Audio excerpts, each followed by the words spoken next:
Perplexity just released their new computer feature, and honestly, this is the best AI tool that I've used in 2026 this far.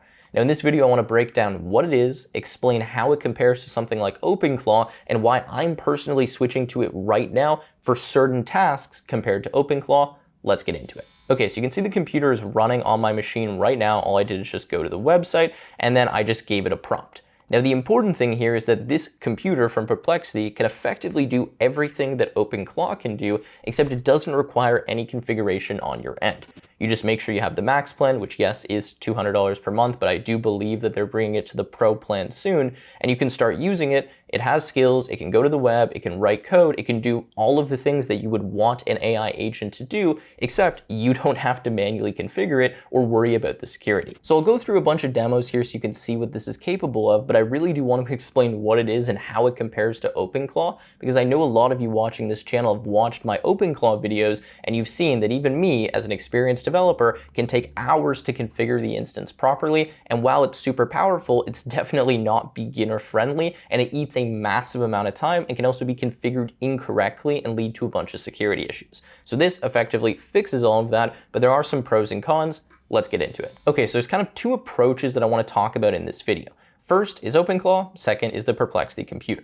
Now you can see that with OpenClaw, you effectively have full local control, which means you configure everything, you set it up exactly how you want, and it makes it extremely powerful because you can effectively do anything, right? It's infinitely configurable.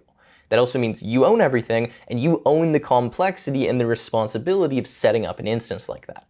Whereas with Perplexity Computer, it's cloud native, so it just runs on Perplexity's infrastructure. There is actually zero setup. You literally just sign up, you pay the $200 per month, and then you can start using it. And then it has model agnostic orchestration, which means that it automatically routes to different models based on what needs to be used. You don't pay for API keys, you just pay for credits for the computer. And this means that you don't need to fine tune your cost, where I know some people are literally spending $200 per day using OpenClaw, right?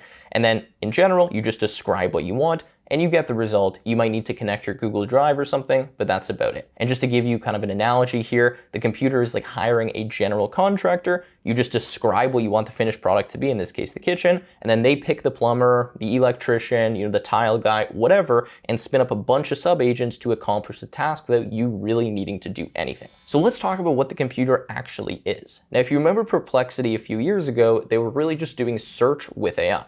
They then released the Comet browser, the Comet Assistant, and now they have the computer feature, which is really the most capable one that they've had to date.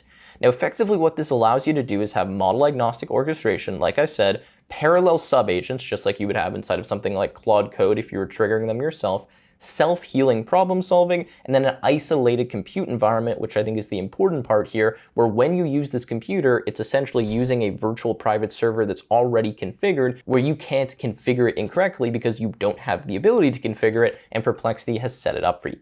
Now, the model orchestration is super interesting because that means that you're able to access all of the frontier models and even the new ones when they come out without you having to actually select them and set all of them up. So if you want to use Grok, if you want to use Gemini, in fact, you don't even have to pick, it will just automatically route it to all of the different models based on what the task requires, rather than you having to configure that yourself. And you may have seen that recently I had an hour-long video explaining to you how to configure this to save money. In this case, it's already done. So what I want to do now is show you exactly how this works so you can see what I mean. And by the way, this presentation that I'm going through here was actually generated with Perplexity Computer, and the entire script that you're hearing was also generated with Perplexity Computer. Anyways, let me go over and show you what's possible. All right, so I'm in the app now, and I do want to remind you that in order to use this feature, you do need the max plan, and I believe it's going to be available for the enterprise plans if it's not already, as well as the pro plans later. But for now, you do need that $200 per month subscription, which will give you 10,000 credits by default for the computer. And then I believe that you can get some bonus credits when you sign up. In my case, I was able to actually partner with Perplexity for this video, and they gave me a bunch of additional credits. So I haven't had any issues running into limits. And to be honest, it hasn't used as many credits as I would have expected it to. Regardless, I'm going to start running you through a few demos. So what I'm going to do is just switch over to the computer tab here, where you can see a bunch of different tasks. I had another account where I was messing around with this, just made a fresh one for this video. And what I'm going to do is just give it a prompt and let's see what it does. Okay, so I'm just gonna go here, I'm gonna paste in a prompt where I'm asking this to research the top 5 AI agent tools right now. So OpenClaw, Manus, Claude Cowork, Perplexity, etc. And then give me one of your choice, give me the pricing, positioning, key strengths, weaknesses. And then I wanted to put it into an interactive report as a web application so we could actually send this to, for example, like an executive team. So let's go ahead and press enter here and see the result that we get. All right, so this is the resulting web page that it created. You can see it gave us a bunch of information. It created a full comparison report, and we can actually see all of the files that were generated up here in this kind of little window here, as well as the usage of the computer during this particular task and how long it worked for. In this case, it was 8 minutes, 25 seconds. And if we scroll down, let's have a look at this by just making it full screen. Okay, so you can see this is actually deployed to like a full website, I guess. And from here, let's start scrolling through and see what we got. So we get a comparison for developers, knowledge workers, power users, makes sense, engineering teams, all okay. Head-to-head analysis where we can kind of click through and toggle these various things and see this cool kind of like skill graph of what each is good at. Overall pricing breakdown in terms of how much it costs and kind of nice tables. And overall, this is quite good. I mean, I'm pretty impressed that's able to whip this up in literally 8 minutes without me having to do anything. And it's even given me this kind of light and dark mode, which I didn't even ask for. Now, just to draw a comparison here to OpenClaw, obviously I could do this as well with OpenClaw and create a website like this. But when I've done that in the past, it requires, first of all, that I'm going to set up all of the different routing for the models. So we could use like Gemini for research, Opus for planning, all of that kind of stuff. It also requires that I have everything pre-configured and that I have a coding task, I have a Git task, skill, I have all these other skills already added. And then in terms of actually running and viewing the site, it's a lot more difficult to have OpenClaw automatically deploy this and put it in a format where I could actually instantly share it with someone. Because if you configure the instance properly, usually you're shutting down all external traffic, meaning you can only run it through something like Tailscale, right? Or you're going to expose the site publicly, which you probably don't want to do directly on the virtual private server that's hosting your OpenClaw instance. So at minimum, just being able to have the site deployed instantly so I can actually start using it right away is a massive benefit. And again, like I said, I can do this in OpenClaw, but it's just going to take me a lot longer to set up. And for any beginners, I don't know if it's actually even going to be possible for you to get a result like this unless you really know what you're doing in terms of the config, setup, deployment, all of that kind of stuff. Okay, so I've got another prompt here, research NVIDIA, Microsoft, and Anthropic, pull the latest news, do the analyst sentiment, and then give me any financial developments and build a comprehensive dashboard that I can actually use. Let's see what this can do. All right, so we've got the finished result here. Let's pop it open and then we can go through and see how it built this. All right, so we've got AI Titans comparison dashboard. We have NVIDIA, Microsoft, and Anthropic and their stock price. Okay, we can see kind of a financial comparison here of the latest reported quarter. We have quarterly revenue trends showing us NVIDIA versus Microsoft, and then Anthropic, it's giving us a trajectory because this is a private company. So it actually separated those two out where we have the publicly traded ones, then the privately traded. Keep going, forward estimates. Okay, analyst sentiment, bull case, bear case. We can have a look at this here and see. And then it gives us the latest news from all of them. And we can see Microsoft, okay, Frontier Suite, March 9th, GTC 2026, March 14th. Pretty cool. All right, so again, single prompt. I don't know why it always gives us light and dark mode, but we've got that here. And if we go back to the task, let's have a look at some of the things it actually did here. Because again, I'm trying to make the comparison of like, if I was gonna do this in OpenClaw, what would be required to have this work? So first of all, you can see we had 4 sub-agents running in parallel, or 3, I guess, where we're loading the skills here. So research assistant, finance markets, website building, which are already made for us. We also can add our own skills. In fact, if I go here, like I don't have any right now, but I can make my own skill if I want. It actually has the create skill, and then you can view the markdown file and actually just copy this or use it how you want. Anyways, we'll go back here. So point is it ran a bunch of these tasks in parallel. It's then going to start setting up the research. So it's researching this, doing the financial data collection, and then we can see it's running all of these in parallel, fetching the tool details, same thing, running all of these in parallel, running the tasks in parallel. You can see here, this used Opus 4.6, so it's telling us the specific model. And then again, it goes and completes everything else. So if we were just to look at all of the things that were ran here, again, we can emulate this in OpenClaw, but most people are probably never going to get to a point where their OpenClaw is configured with all of these things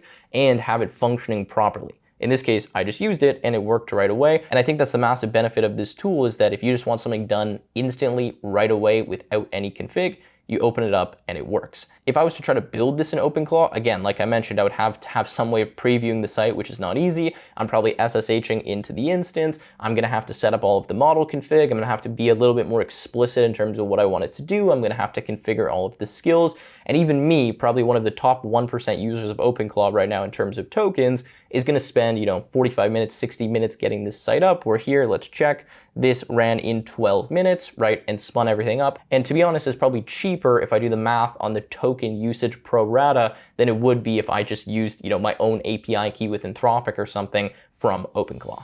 Okay, now the next thing that I want to run here, and this is the one that I was thinking about the most when I heard Perplexity Computer coming out, is something that's going to run on some kind of schedule or respond to some kind of events. So what I like about OpenClaw is that because it's so configurable, it can actually be proactive. It can send you a daily report. It can run cron jobs. It can react to a message coming in or something, right? So what I want to try to do first of all is make it so that I can message with this in Slack, which I believe is possible. And then I want to see, okay, if I'm not actually telling it to do something directly, can it go ahead and do that proactively based on some instruction I gave it previously? So send me a daily report or something, analyze my business, complete something, right? And the advantage of the computer is that it's always on and just running in the background. So unlike even OpenClaw, if you're running it on a Mac Mini or something, if the power goes out or you turn your Mac Mini off, it just stops working, right? It can also very easily crash, as I'm sure many of you have probably seen. Even on a VPS, okay, yeah, it's always running as long as the VPS is running. Kind of same thing here, right? It's just always on in the background, which I think is a massive benefit. So let's go back here to the computer and let's give this a business automation task. Okay, so the next task I'm gonna give it is to monitor my inbox every morning, summarize what's important, flag anything urgent, draft responses for my approval, and then format the whole briefing to look like a clean Notion dashboard, run this daily, and just because I think it's gonna be funny, speak like Mario. And let's see if it can do that. Now, by the way, I did have a few connectors on before I'm running this, so I just want to show you. For the connectors, I did connect Google Drive, Gmail, and Slack. And with Slack, it was actually very simple. All I had to do was just authenticate my Slack and add the bot. And now if I go here, I was just testing this earlier, you can see that I have computer and I can actually just tell it to do something directly from Slack. So if we take that same prompt, I can just put it here. I'm going to say, speak like Mario, and I'm just going to send it to the computer from Slack. And you can see now the computer is working, replying to my message, and hopefully that will be done in a second. And then we can see it give us kind of these daily briefs by reading through my email. Okay, so it just gave me a reply here. It says our daily Mario inbox briefing is set up and ready to go. Here's what's gonna happen at 9 a.m. Bangkok time. So I guess it just decided that is gonna be the time. It says the first briefing drops tomorrow, Monday, March 16th. And if you want to test it right now, just the time or tell Mario to take a day off, just let me know. Okay, so I'm just gonna say, test it now. And let's see what it's gonna give me here, and if it's able to actually go to the inbox, pull the emails, etc. And interestingly here, you can actually see what was sent from Slack. So you can see I just said test it now right inside of the interface for Perplexity. So you can see it says let me run the briefing now as a test, and it's running Sonnet 4.6 and generating it. So if you wanna see what it's doing, you can still see that directly in the UI, as opposed to obviously in Slack here, where it's just gonna give me the response. All right, so it just sent me the DM. Notice it actually sent it to myself. So it's like me sending it to myself, which is kind of weird, but anyways, that's how I got it. And you can see it's a me, your morning briefing, okay, Sunday. So it's talking like Mario, obviously. I'm gonna have to blur a few things out here because it is my actual real email that I got this to go to. And obviously we need to blur out some of the names and the details, but you can see it's giving us some urgent stuff on new sponsorship deals or opportunities in my inbox, 51 new emails. Okay, sponsorship and coins, going over different deals, whatever that we've been signing, videos being live, all of this kind of stuff, collaboration and crew. Now again, most of this I'm gonna blur because I can't show it all to you, but looks like it is working and it is pretty accurate. And if we go here, it's also giving us another message here with replies that we could send to people. So let me read one of them here, sorry for the slow reply. I watched the trial edit, really appreciate the effort, blah, blah, blah.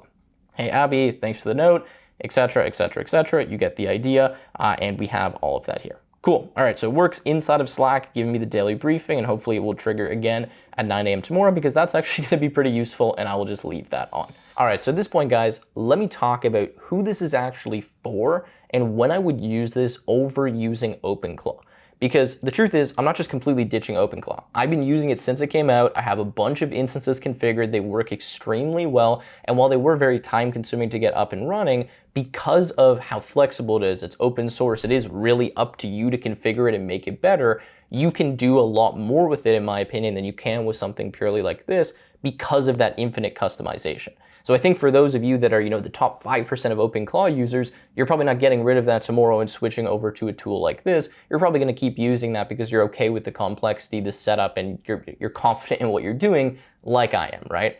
However, what I have noticed is that when you just want to do something, when you have like a task that you wanted to get done quickly, that's not something that's like a repeatable workflow in your business, this works a lot better. So building a quick dashboard, spinning up, a quick research report, whatever, in my experience, I get better results from Perplexity Computer than I do from my OpenClaw because my OpenClaw is not designed to do that. But for like analyzing sales calls data or doing an automation or operation that I do all the time in my business, OpenClaw works better for that because I've set it up specifically to do that. So the agent is designed just for that, and it's not like a general purpose agent like we have here. So that's kind of my take. For all my business automation stuff, repeatable tasks, things that I'm going to do over and over and over again, I'm going to stick with OpenClaw because I know I can configure it properly and the time is worth it to have that just running exactly as I want with all of the config that I'm responsible for. Whereas with this, if I just want to get something done quickly, I want a relatively complex task that I need an agent for and I need computer use, I'm going to go to Perplexity Computer. And I think for those of you watching, you have to ask yourself the question, do I want to deal with the complexity? Do I want to deal with the security concerns? Am I confident setting this up on my own with OpenClaw? If so, go ahead and you have the advantage of the open source software and also the cost is in your control. Whereas this, it is $200 per month. If you're barely using AI, if you need a few tasks, this probably doesn't make sense. And having a quick OpenClaw spun up on a $10 per month VPS where you spend $5 in tokens, maybe that's worth it for you over something like this. So really, you guys have to use your own judgment. In my case, like I said, I'm going to keep using OpenClaw. I'm going to use this more for those one-off tasks and things that just don't require as much configuration. And I'm really interested to hear what you guys think about this because genuinely, yes, I know they reached out to partner, but this is a very cool tool. It works better than I was expecting, and I'm just going to be using it a lot now because of how effective it is. Anyways, guys, that's my take. Let me know what you think about it in the comments down below. I'm genuinely curious to hear your opinion, and I look forward to seeing you in another video.